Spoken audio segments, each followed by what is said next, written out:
toujours enfants des dieux.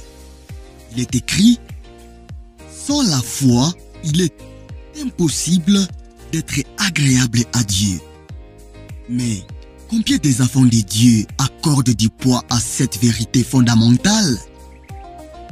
Faites la différence. Vous et moi, allons-y découvrir ces merveilleux enseignements tirés du livre « Comprendre les bases de la foi » écrit par le pasteur Olivier Derain. Priez pour vous-même, priez pour nous aussi et pour plusieurs autres personnes qui auront à suivre ce message après vous. Que Dieu bénisse votre audition. Comprendre les bases de la foi. Pasteur Olivier Derain. Introduction. Le sujet de la foi, qui est un sujet que j'ai eu le privilège d'enseigner depuis plus de 20 ans, que ce soit dans des dizaines d'églises locales, dans différents pays ou dans des instituts bibliques. Et c'est un d'un cours qui bénit et qui éclaire le plus d'étudiants. Nous attendons souvent des témoignages de personnes qui ont été baptisées du Saint-Esprit avec les signes évidents du parler en langue, ou encore qui ont été guéris, ou qui ont eu un travail, ou qui ont reçu une autre bénédiction en ayant pratiqué ces enseignements. Dans les prédications, la plupart du temps, on nous dit qu'il faut croire, ou encore qu'il faut avoir la foi, sans pour autant nous en donner une définition claire. On nous explique rarement comment recevoir cette foi. La foi dont nous avons besoin pour voir la puissance de Dieu se manifester dans les diverses situations auxquelles nous sommes confrontés dans notre vie chrétienne. Trop de prédications restent théoriques et n'amènent pas les chrétiens à pratiquer la parole de Dieu. Pourtant, ce sujet de la foi est considéré comme une doctrine de base par l'auteur de l'Épître aux Hébreux. Hébreux chapitre 6, versets 1er et 2e. Dans cette étude sur comprendre les bases de la foi, je vous donne les fondations scripturaires qui vous aideront à comprendre d'où vient la foi, où elle est produite et comment la recevoir afin de plaire à Dieu et de prier efficacement. Chapitre 1er. Définition de la foi biblique. Beaucoup a été dit ou enseigné sur la foi. Et trop souvent, nous attendons des choses qui sont mal définies et qui apportent la confusion plutôt que la lumière concernant ces sujets. Nous allons dans ce premier chapitre étudier un verset de la parole de Dieu qui nous donne une définition de la foi. La définition générale de la foi. Le texte qui nous donne une définition de la foi dans la Bible est bien sûr Hébreux chapitre 11, verset 1er, qui est bien connu de tous les chrétiens. Il est écrit, « Or, la foi est une ferme assurance des choses que l'on espère, une démonstration de celles qu'on ne voit pas. » Nous allons étudier dans le texte original grec ce que ce verset signifie pour bien en comprendre l'essence. L'expression qui a été traduite par ferme assurance est le mot grec hypostasis. Il signifie une assurance, une preuve, une garantie, la réalité, un titre de propriété ou encore une fondation. Un autre mot très intéressant est le mot traduit par démonstration qui est en grec elegos et qui signifie une conviction, une réfutation, une manifestation de la vérité ou une preuve. En faisant davantage ressortir la pensée originale, on peut traduire ce verset de la façon suivante. Hébreux chapitre 11, verset 1er. Or, la foi est une garantie. La foi est un titre de propriété. La foi est une assurance, une fondation qui soutient notre espérance. C'est une manifestation, une démonstration, une conviction ou encore une preuve des choses qu'on ne voit pas avec nos yeux.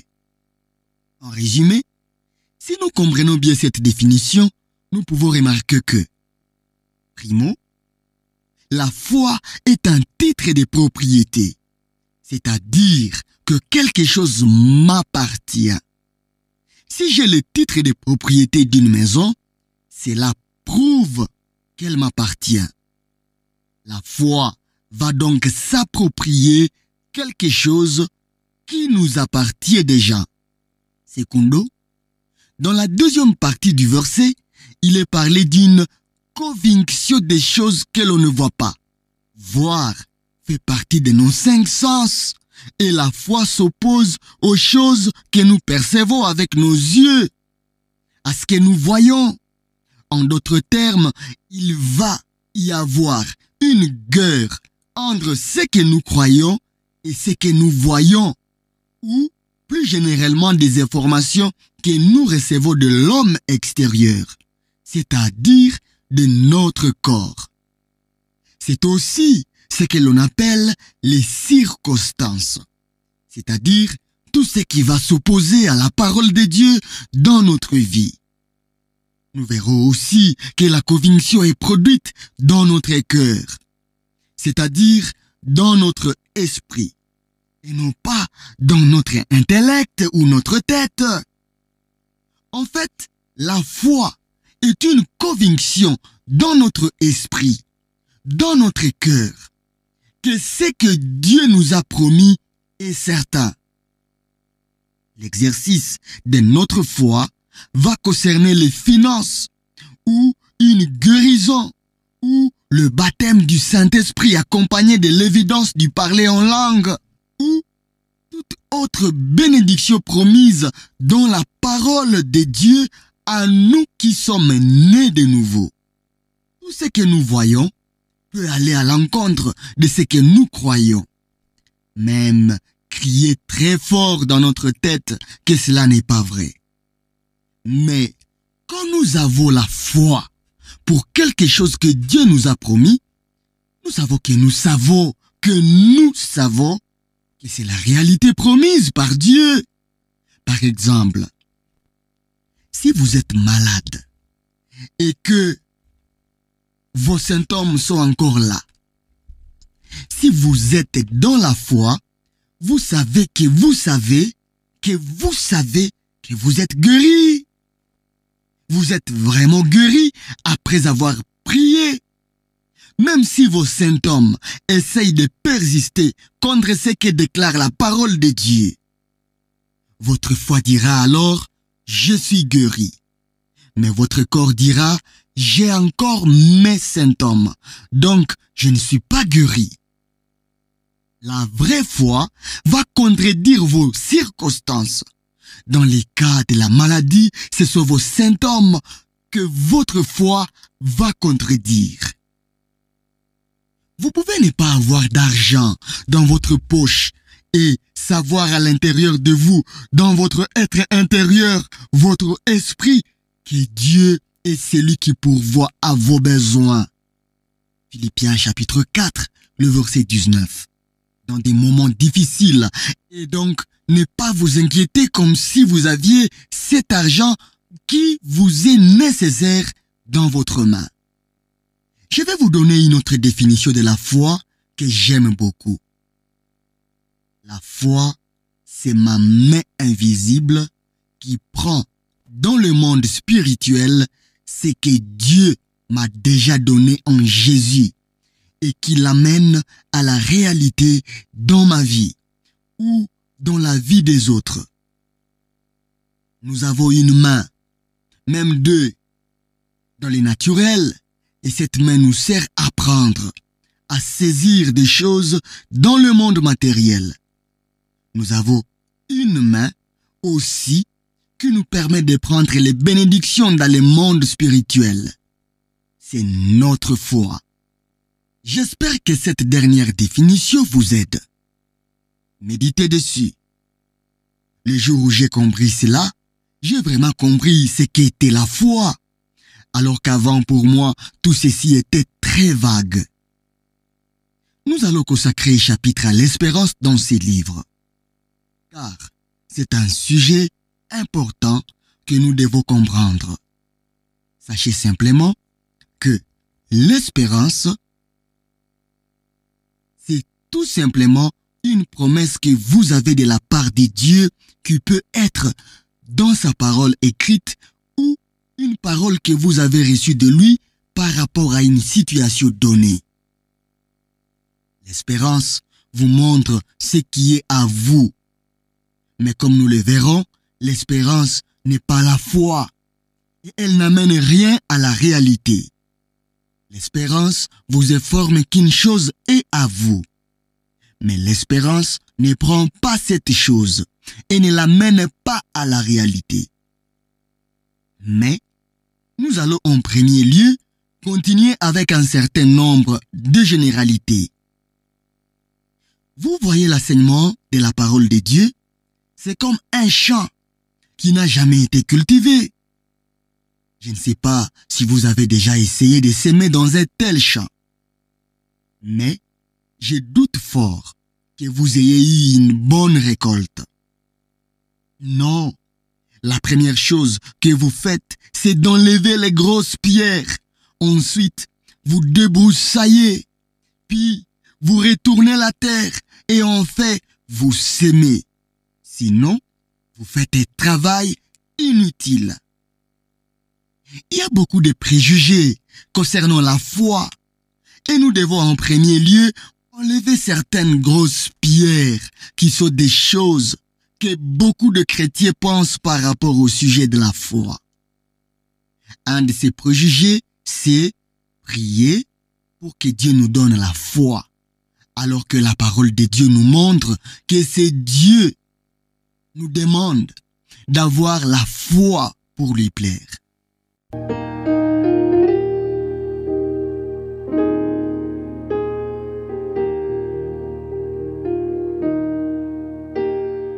Dieu nous demande d'avoir la foi. Regardons ensemble un verset qui va nous le prouver. Hébreux chapitre 11, le verset 6. Or, sans la foi, il est impossible de lui être agréable. Car il faut que celui qui s'approche de Dieu croit que Dieu existe et qu'il est le rémunérateur de ceux qui le cherchent. Ce verset de l'Écriture nous montre clairement que l'élément ou l'ingrédient que l'on appelle la foi est quelque chose d'indispensable pour nous approcher de Dieu et pour lui être agréable. L'expression « lui être agréable » veut dire littéralement dans le grec « plaire », être acceptable aux yeux de quelqu'un. Ou encore, ce mot comporte une idée de faire la bonne chose pour une personne, en d'autres termes, satisfaire les exigences de cette personne. Mes amis, beaucoup de chrétiens font tout un tas de choses religieuses pour essayer de plaire à Dieu. Mais il faut trop souvent des choses qui ne sont pas importantes devant le Seigneur et lui, il nous demande certaines choses devant lesquelles nous ne devons pas discuter, mais nous devons obéir. Si nous lisons attentivement la parole de Dieu, ceux qui ont vu intervenir Dieu dans leur vie sont ceux qui ont cru et qui se sont attachés aux promesses de Dieu. Le sujet de la foi est un sujet que l'on retrouve partout dans la parole de Dieu. Trop de chrétiens prient et jeûnent, prient à nouveau pour les mêmes choses sans rien obtenir de Dieu et ils se croient très spirituels. Dieu ne nous exauce pas selon les nombres des minutes ou d'heures que nous avons passées à lui demander des choses. On dirait presque c'est une doctrine chez certains chrétiens. Ils pensent que leur spiritualité dépend du nombre des réunions de prière dans lesquelles ils ont participé durant la semaine, ou encore du nombre de fois où ils ont jeûné. Vous n'avez jamais été dans des réunions de prière où, en sortant, vous avez dit tellement de choses à Dieu que vous ne vous rappelez même pas pourquoi, ni pour qui vous avez prié. Nous sommes tous passés par là. Et il est temps de grandir et de comprendre certains principes de la parole de Dieu. Trop de gens prient sans s'approcher de Dieu dans la foi et ne comprennent pas que ce n'est pas le nombre d'heures qu'ils ont passées dans la prière qui compte, mais c'est le résultat qui est produit par leur foi. Amen.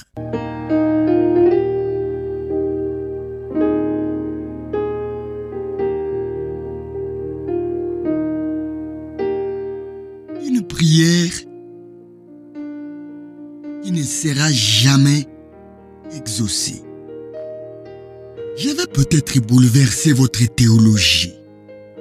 Mais il y a des prières que nous faisons des centaines de fois quand nous ignorons la parole de Dieu et qui ne sont jamais exaucées. Vous savez, si vous êtes malade et que vous allez chez le médecin, il va vous donner une ordonnance pour que vous preniez des médicaments appropriés à votre cas. Si vous avez un problème avec vos oreilles, vous n'allez pas prendre des comprimés pour votre estomac. C'est la même chose avec nous les croyants. Parfois nous sommes ignorants des choses de Dieu. Et le médicament qui nous permettra de guérir de cette ignorance, c'est la connaissance. Parfois, nous sommes rebelles à la parole de Dieu et dans ces cas, le remède, c'est la repentance.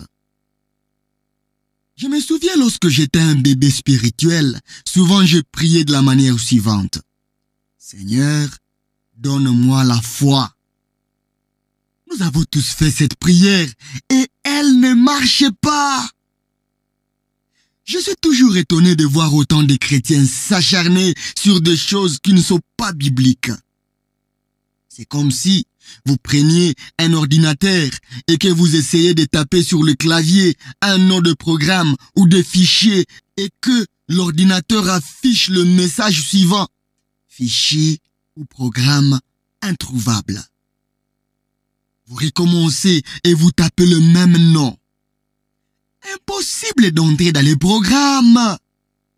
Vous pourrez taper 10 000 fois ou même plus la même chose sur votre clavier. Vous n'aurez toujours pas de résultats. Vous n'entrerez pas dans le programme. Car vous ne vous y prenez pas de la bonne manière. C'est la même chose avec Dieu. Nous essayons de prier, de jeûner, de pleurer en lui demandant la foi pour quelque chose et le résultat est négatif. Dieu ne peut pas exaucer une prière qui n'est pas conforme à sa parole. Dieu est derrière sa parole pour l'accomplir. Mais il n'est pas derrière nos idées religieuses, aussi belles soient-elles. Nous devons changer. Ce n'est pas à Dieu de changer. Si nous ne faisons pas de la bonne manière quelque chose, nous devons apprendre à faire de la bonne manière de la façon de Dieu. Ce n'est pas toujours facile, mais c'est la paye de faire comme Dieu veut que nous fassions et non pas comme nous pensons. Personnellement, après avoir compris que je ne priais pas de manière biblique, j'ai dû changer. Trop de gens ont leur opinion à propos de la foi et souvent quand je rencontre des personnes qui me disent « Moi, je pense que Dieu agit de telle ou telle manière. Je pense moi-même. » Si seulement cette personne pouvait ajuster ses pensées avec la parole de Dieu, elle verrait des résultats promis par Dieu. Nous ne pouvons pas nous attendre à des résultats si nous faisons des choses comme nous pensons qu'elles doivent être faites. Mais nous devons ajuster nos façons de penser sur les sujets bibliques selon la parole de Dieu. Jésus a toujours défié la foi des gens quand ils venaient à lui. Il est souvent dit dans les évangiles, Jésus voyant leur foi. Marc chapitre 2, le verset 5, ou encore, ma fille, ta foi t'a sauvée. Marc chapitre 5, le verset 34. Nulle part dans la parole de Dieu, vous ne trouverez que quelqu'un a reçu la foi en priant ou en jeûnant ou même en pleurant pour recevoir la foi. Vous vous posez certainement cette question, mais alors, comment vient la foi? Nous allons trouver la réponse dans la Bible elle-même.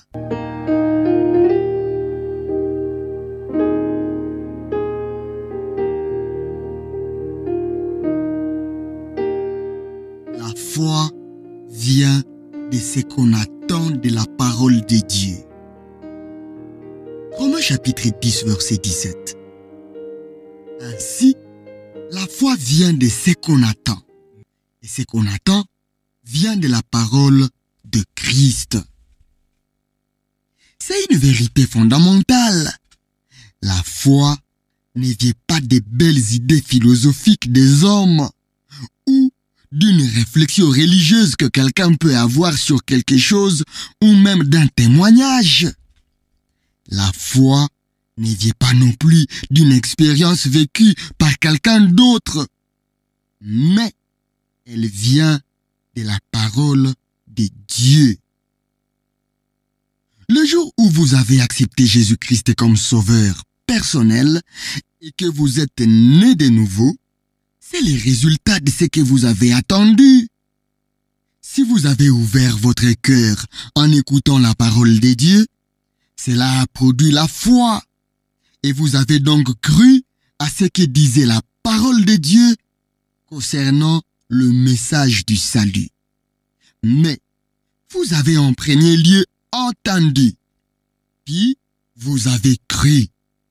C'est pour cela que ni les philosophies, ni les religions ne peuvent produire quelque chose qui va faire agir Dieu, car elles ne procèdent pas de la parole de Dieu. Souvent, lorsque des chrétiens attendent des témoignages, donc une expérience, ils essayent de prier les mêmes mots que la personne qui a vécu cette expérience. Souvent, ils ne voient pas les résultats et commencent à penser que Dieu préfère celui qui avait témoigné. En d'autres termes, que Dieu fait des différences entre ses enfants. Non! Cela contredit Romains chapitre 2, verset 11, qui dit que devant Dieu, il n'y a pas de favoritisme. Si vous écoutez la parole de Dieu avec un cœur ouvert, cela va générer ou produire la foi, car Dieu agit seulement en confirmant sa parole. Regardons ensemble un verset qui va appuyer cette vérité fondamentale. Marc chapitre 16, verset 20. Et ils s'en allèrent prêcher partout. Le Seigneur travaillait avec eux et confirmait la parole par des miracles qui l'accompagnaient. Les signes, les prodiges et les miracles ne précèdent pas la parole de Dieu, mais c'est la parole qui vient en premier, pas en deuxième. Pourquoi? Tout simplement parce que la foi vient de la parole et l'écoute de la parole génère ou produit la foi.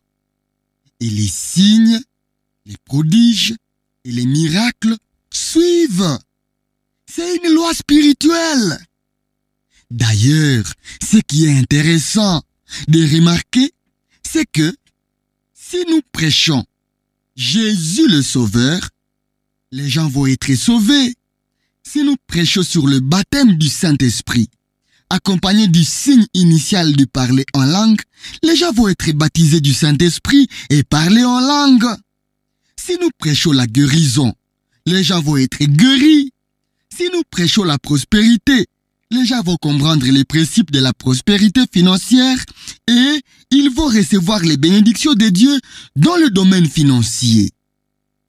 Ceci est normal, car la foi est générée ou produite lorsque l'on attend la parole de Dieu. Nous avons fait maintes fois cette expérience quand nous faisons des enseignements sur le baptême du Saint-Esprit. La plupart des croyants qui s'appellent charismatiques ou pentecôtistes ne sont pas baptisés du Saint-Esprit avec le signe initial du parler en langue.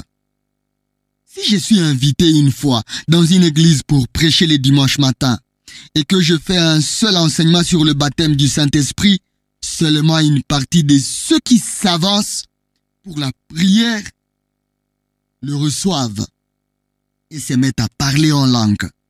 Par contre, si je fais un séminaire sur 3 ou 4 sessions d'enseignement sur ce sujet, il est rare que quelqu'un qui s'est approché ne reçoive le baptême du Saint-Esprit s'il a suivi tous les enseignements.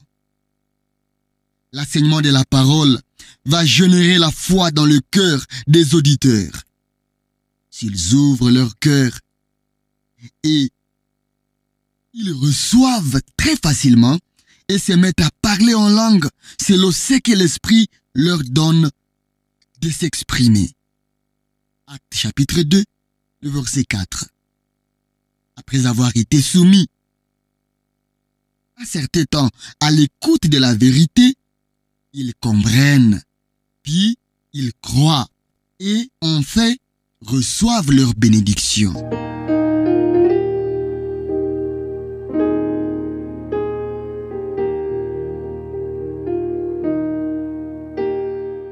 La foi est produite dans notre cœur ou dans notre esprit et non pas dans notre tête. Dans une des définitions de la foi dans Hébreux 11, le verset 1er B, nous avons vu que la foi est une conviction des choses, les choses qu'on ne voit pas. Une conviction est quelque chose de spirituel.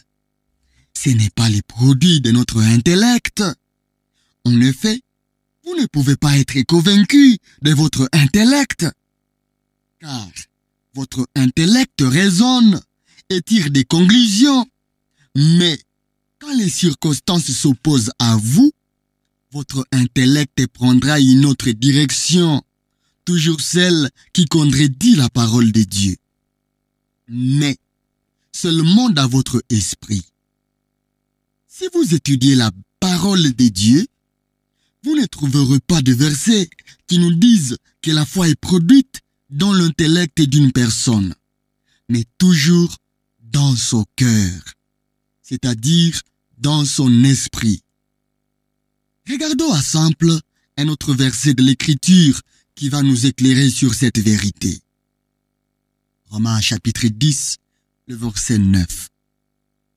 Si tu confesses de ta bouche le Seigneur Jésus, et si tu crois dans ton cœur que Dieu l'a ressuscité des morts, tu seras sauvé. Car c'est en croyant du cœur. C'est en croyant du cœur. La Bible nous montre que nous sommes des créatures en 3 dimensions. Voir 1 Thessaloniciens chapitre 5, le verset 23. Dieu est celui qui nous a créés à son image et il sait comment nous sommes faits.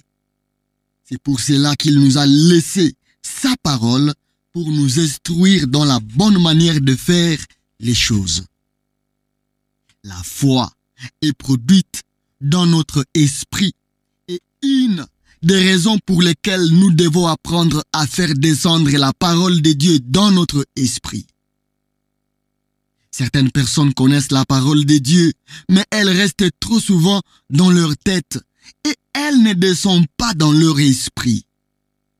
Jésus dira dans Jean chapitre 15, le verset 7, « Si vous demeurez en moi et que mes paroles demeurent en vous ou dans votre esprit, demandez ce que vous voudrez et cela vous sera accordé. » Vous allez me dire, tout ceci est bien beau, mais comment puis-je faire descendre la parole dans mon esprit pour que la foi soit produite?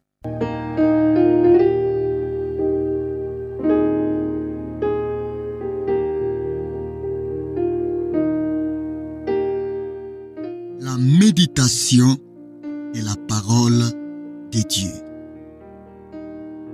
Nous allons lire ensemble plusieurs passages de l'Écriture qui nous aideront à comprendre comment la parole de Dieu peut descendre dans notre esprit et agir en notre faveur. En premier lieu, vous devez comprendre que Dieu nous a laissé sa parole pour deux buts particuliers. Primo, pour découvrir Dieu et plus précisément Jésus en tant que notre sauveur personnel. Secondo, pour nous nourrir et grandir spirituellement à la lumière de ce que nous sommes en Christ. Si vous considérez la parole de Dieu comme un livre qui dit des choses sur Dieu et qui raconte des belles histoires sur l'être humain et sur le diable, vous n'allez pas aller très loin dans votre vie spirituelle. Regardons un verset qui va nous montrer les effets de la parole dans notre vie. Hébreux chapitre 4, le verset 12. Car la parole de Dieu est vivante et efficace, plus tranchante qu'une épée quelconque à deux tranchants, pénétrante jusqu'à partager âme et esprit, jointure et moelle. Elle juge les sentiments et les pensées du cœur. Le mot traduit par efficace est un mot qui pourrait être traduit par œuvrante. En fait, la parole de Dieu, si nous savons l'utiliser correctement, c'est-à-dire de la façon dont Dieu lui-même a prévu que nous l'utilisions, va œuvrer. Cette parole va œuvrer en notre faveur ou, si vous préférez, elle va agir en notre faveur contre les circonstances qui s'opposent à nous. Continuons en regardant ce que Dieu a dit à Josué concernant la position qu'il devait adopter par rapport à la parole de Dieu et la façon dont il devait s'en servir. Josué chapitre 1er, le verset 6 à 9. Verset 6. Fortifie-toi et prends courage, car c'est toi qui mettras ce peuple en possession du pays que j'ai juré à leur père de leur donner. 7. Fortifie-toi seulement et aie un beau courage, en agissant fidèlement selon toute la loi que Moïse, mon serviteur, t'a prescrite. Ne t'en détourne ni à droite ni à gauche, afin de réussir dans tout ce que tu entreprendras. 8. Que ce livre de la loi ne s'éloigne point de ta bouche. Médite-le. Médite-le. Médite-le jour et nuit, pour agir fidèlement selon tout ce qui y est écrit. Car c'est alors que tu auras du succès dans tes entreprises. C'est alors que tu réussiras. Verset 9. Ne t'ai-je pas donné cet ordre? Fortifie-toi et prends courage. Ne t'effraie point et ne t'épouvante point, car l'Éternel ton Dieu est avec toi dans tout ce que tu entreprendras. Josué était le successeur de Moïse. Et juste au moment où Josué a commencé son ministère, Dieu lui a donné des conseils pour qu'il puisse réussir avec succès sa tâche. Vous voyez, Dieu nous appelle à la réussite et non pas à l'échec. Je rencontre trop souvent des chrétiens qui vivent dans la défaite et qui sont troublés, car même les inconvertis ont une meilleure vie qu'eux. Une des raisons est que ces croyants n'ont pas fondé leur vie sur la parole de Dieu. Ils vivent comme si au ciel tout sera parfait. Et pour eux, tout n'est que malheur et défaite sur cette terre. Ceci est une mauvaise façon de penser. Car si nous passons du temps avec la parole de Dieu, nous allons nous en imprégner. C'est-à-dire que nous allons y penser et y repenser en cherchant des versets qui concernent notre situation. C'est alors que nous allons ruminer cette parole jusqu'à ce qu'elle descende dans notre esprit et produise la foi. Donc, mettez la parole en premier dans votre vie. Si j'utilise cette expression « ruminer la parole », c'est qu'il y a un principe important que vous devez comprendre. Une vache, quand elle mange de l'herbe, ne la digère pas tout de suite, mais elle mâche. Puis cette herbe descend dans son estomac et remonte dans sa bouche. Elle mâche à nouveau cette herbe jusqu'à ce que cette même nourriture soit quasiment digérée et qu'elle redescende une dernière fois dans son estomac pour être complètement absorbée. C'est exactement le principe de la parole dans nos vies. Nous devons passer du temps à méditer, à penser à la parole, à nous en imprégner jusqu'à ce qu'elle fasse partie de nous-mêmes. En fait, qu'elle descende dans notre cœur, c'est-à-dire dans notre esprit. Si la parole est seulement dans notre tête, alors elle ne produira pas la foi en nous. Donc, pas d'action divine dans notre situation. Jésus compare la parole dans les évangiles à une sémence. Dans Matthieu chapitre 13, il va nous l'enseigner et nous montrer aussi que le chemin de notre esprit, de notre cœur, c'est notre tête. Nous devons d'abord comprendre la parole avec notre intellect pour qu'elle puisse après descendre dans notre cœur, dans notre esprit. Jésus nous montre que pour une même parole, l'impact de cette parole peut différer d'une personne à une autre selon l'ouverture des cœurs et le désir de cette personne à vouloir que la parole de Dieu change leur situation. Matthieu chapitre 13, 19 à 23. Lisons la parole. Lorsqu'un homme écoute la parole du royaume et ne la comprend pas, le malin vient et enlève ce qui a été sémé dans son cœur. Cet homme est celui qui a reçu la sémence le long du chemin. Celui qui a reçu la sémence dans les endroits pierreux, c'est celui qui entend la parole et la reçoit aussitôt avec joie. Mais il n'a pas de racines en lui-même. Il manque de persistance. Et dès que survient une tribulation ou une persécution à cause de la parole, il y trouve une occasion de chute. Celui qui a reçu la sémence parmi les épines, c'est celui qui entend la parole, mais en qui les soucis du siècle et la séduction des richesses étouffent cette parole et la rendent infructueuse. Celui qui a reçu la sémence dans la bonne terre, c'est celui qui entend la parole et la comprend. Il porte du fruit et un grain en donne 100, un autre 60, un autre 30. Lisons un dernier passage de la parole qui va nous aider à prier de la bonne manière pour que nous puissions comprendre cette merveilleuse parole afin qu'elle produise la foi dans notre cœur.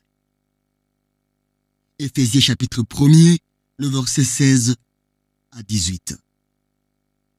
Je ne cesse de rendre grâce pour vous, faisant mention de vous dans mes prières, afin que le Dieu de notre Seigneur Jésus-Christ, le Père de gloire, vous donne un esprit de sagesse et de révélation dans sa connaissance, et qu'il illumine les yeux de votre cœur, c'est-à-dire de votre esprit, pour que vous sachiez quelle est l'espérance qui s'attache à son appel, quelle est la richesse de la gloire de son héritage, l'héritage qu'il réserve aux saints.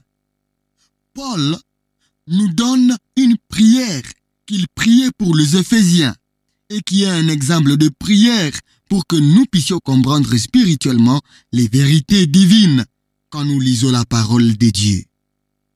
Paul demande au Père, dans le nom de Jésus, d'illuminer les yeux du cœur des croyants de l'église d'Éphèse, c'est-à-dire les yeux de leur esprit. Paul priait cette prière, non pas que nous ayons des yeux physiques dans notre esprit, mais nous avons des yeux qui nous permettent de percevoir dans le monde spirituel. Notre esprit, en effet, communique avec Dieu. Et si nous sommes nés de nouveau, notre esprit peut comprendre les choses spirituelles. 1 Corinthiens chapitre 2, le verset 14 et 15. Paul nous explique que Dieu doit illuminer les yeux de nos cœurs pour que nous puissions connaître la richesse de notre héritage en Christ. Ce qui nous appartient maintenant et dont nous pouvons bénéficier maintenant et ce qui nous appartiendra lorsque nous serons auprès de lui pour l'éternité. S'il vous est déjà arrivé de ne pas comprendre un passage de l'Écriture et que vous savez que ce passage vous concerne, alors priez cette prière. Demandez à Dieu de vous éclairer dans votre esprit par rapport à ces vérités bibliques.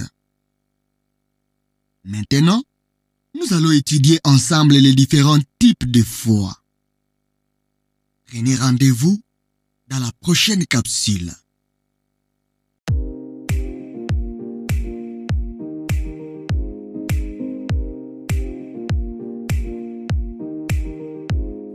Merci d'avoir suivi ces contenus. Il s'agit du premier chapitre du livre « Comprendre les bases de la foi » écrit par Pasteur Olivier Derain.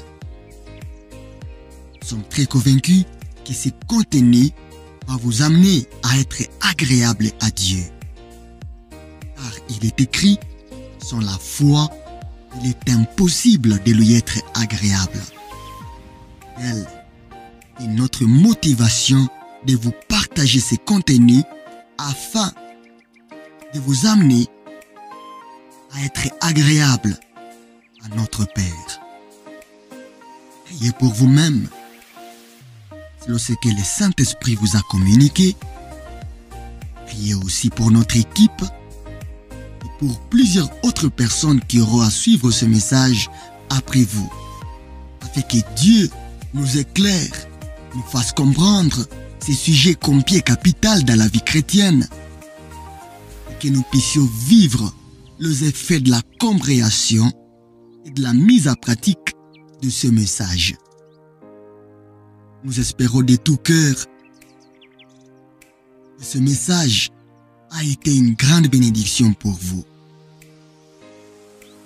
Partagez-les avec les autres afin de les amener à comprendre ce que vous avez compris. Merci de nous soutenir selon la conviction du Saint-Esprit, de rester fidèle à votre plateau. Vous êtes sur le chemin vers la maturité. Sur ce plateau, nous sommes convaincus qu'en écoutant et en lisant chaque jour la parole de Dieu, nous serons transformés à son image, grandir tel qu'il veut, être tel qu'il veut.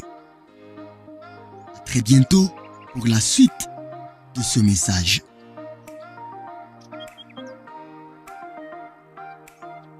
Grâce et shalom au Fils de Dieu.